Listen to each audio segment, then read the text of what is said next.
ready. We're prepared. Do not give in to fear. We are fearless. This is not the time to be afraid.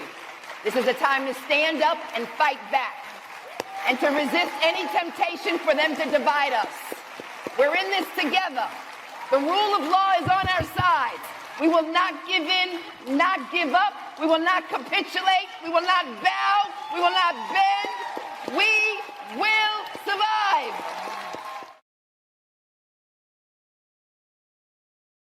As many of you know, I'm obsessed with the movie Sinners for a myriad reasons, because myriad doesn't get myriad reasons. And one of it is the way in which Ryan Coogler honored all of the groups and gave us insight into all of the groups. Many of us didn't know the Asian influence in that area of Mississippi at the time.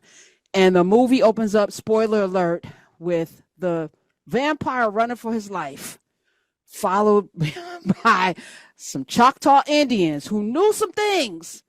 And then the sun was going down. So they also knew to get the hell out of Dodge. I loved it. I want more.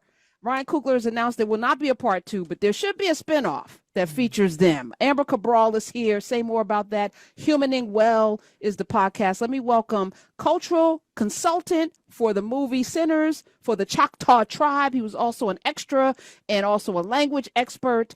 Let me welcome the one and only Jay Wesley. Hello. Halito, how y'all doing? Oh, say it again. Oleto. Halito. Alito, like Judge Alito, but nicer. Alito. Alito, there you go. Yes. Alito. What does that mean? Yes. Hello. What does that mean? Hello. Okay, that's very simple. How do you say I love you in Choctaw? Chi holole. Chi holole. Chi holole. There you go. You got it. That's perfect. Chi holole. Okay. I like that. I always want to know how to say I love you in every language. I think that's important. It is. It's great. So when did you get the call? Choctaw.org is how we found you, by the way. It ain't hard to find people when you are intentional, okay? And Jay was like, yes, I'm coming on. How did they find you the same way I did? Probably did. I got a call from our public information office, and they said at the time there's a possible movie that wants Choctaw participation. That's how I was approached. And see, my day job is the cultural programming for my tribe. So they were looking for language and culture experts, and I looked around, and I've got a couple of people in mind, but they wouldn't commit. So actually, I had 3 people in mind. They did all 3 of them couldn't commit, so it fell back on me. But it was a great process. Seb Wahanian, one of the producers for Proximity Media, had reached out, and we were in conversation, and he was giving me just our scene. He didn't tell me the whole movie or anything. It's like, you're going to have a supernatural feel to this movie, but you guys are going to be coming in chasing a bad guy. We didn't know much more after that initial approach. Now, Mississippi, which is such a powerful state in so many ways, you go back, I guess, to the beginning, because Mississippi, isn't Mississippi a Choctaw name? Isn't Mississippi indigenous? The very name Mississippi? Yes, some have translated out as Mishasapogone, beyond age, at the time when the Mississippi River was coming across. I mean, well, we were about to cross the Mississippi River, and that river at the time, we couldn't find the end or the source at that time. So, yeah, it was kind of Mishasapogone to Mississippi. And wow. Yes, before even Mississippi became a state, we were already here. So we've got a really rich history prior to Mississippi, and a lot of extensive trade system with other native tribes that are not existent anymore.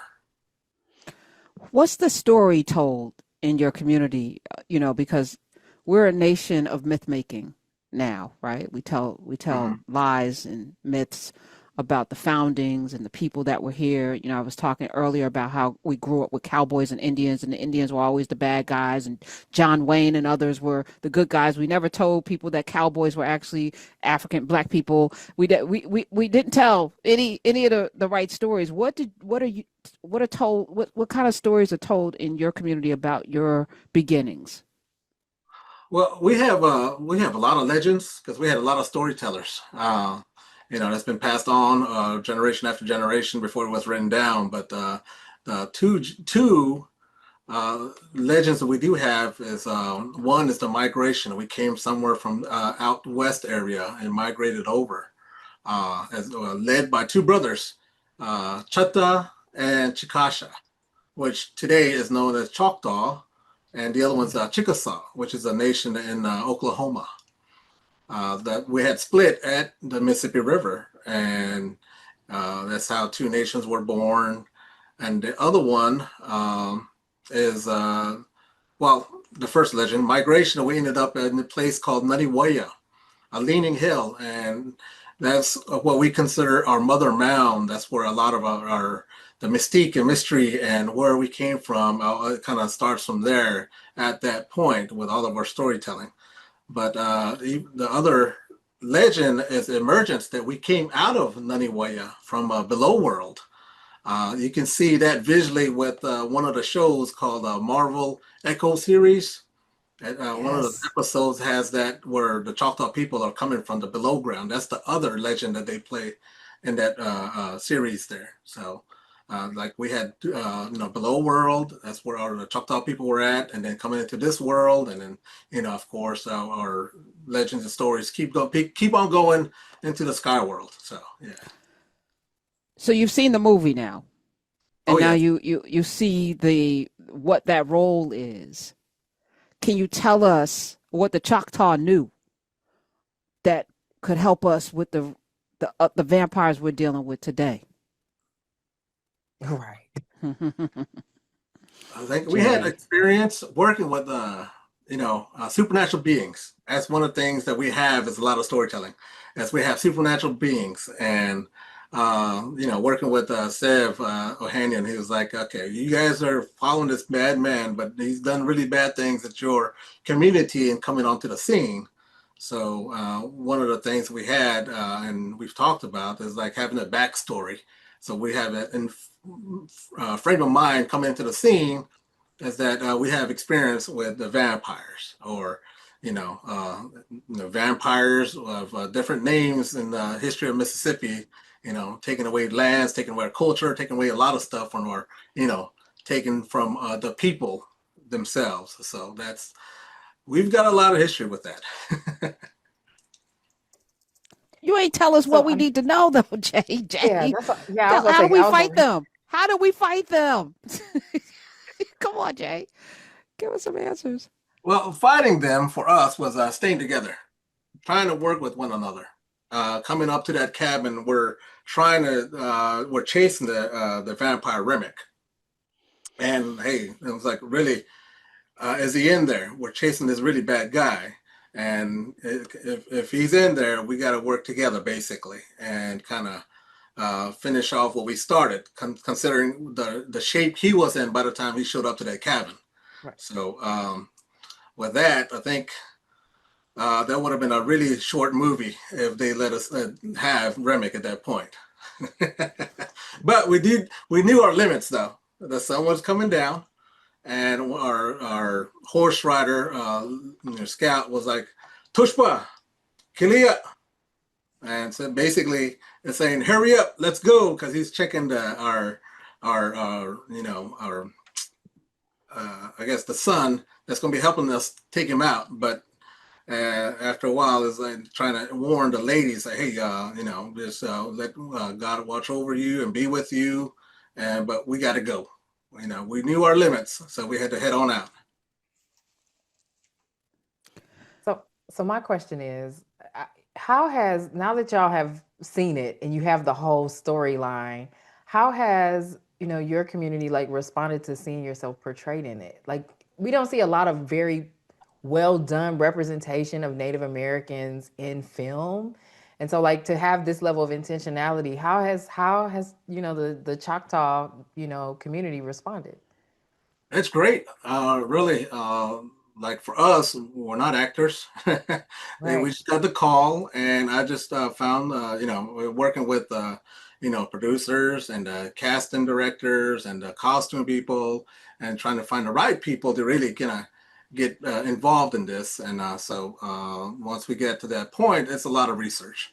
Okay, 1930s in the Delta, what was happening, and one of the things they asked of us is like, can everybody audition? And because just to have a pool of people to pull from as far as which roles each person is going to take. And I was practicing, and I was like, okay, well, I gotta put myself in 1930s in the Delta in Mississippi, approaching the cabin where a white woman with a gun opens the door. So I Right. practiced my lines with my wife, and she was like, "No, you wouldn't do that. No, our people wouldn't have done that. Because it's that fear of the time at that time of what's happening in Mississippi." So Because the other vampires had already shown what they could do to people. yes, The carnage, the human carnage was already very well known at that point in the 1930s. yes, yes. Mm. That's where it's like you wouldn't approach that aggressive, because I was on my audition. I was like, "Hey, this guy just kind of this bad guy really tore us up in the community in one way or another, and I'm chasing them. I'm really angry, and so I'm gonna, in my tone of voice and posture during my audition, I was gonna go for really aggressive, I guess, stance and everything, and tone." So, but she said, "No, you can't do that. It's 1930s in the Delta, and there's a white lady that opened the door. So, it's just, you just got to know your limits there." So, it was an interesting process, though. It was great. And like I said, at the time, it was like we're given our scene and kind of have a little story and kind of imagine what that story was and work on that, and then. When it came to costume design, we did a little bit more research. Actually, a lot of research. But another stop I made with our research is with our tribal elders, bounce some ideas off of them. Storytellers, bounce some ideas off of them.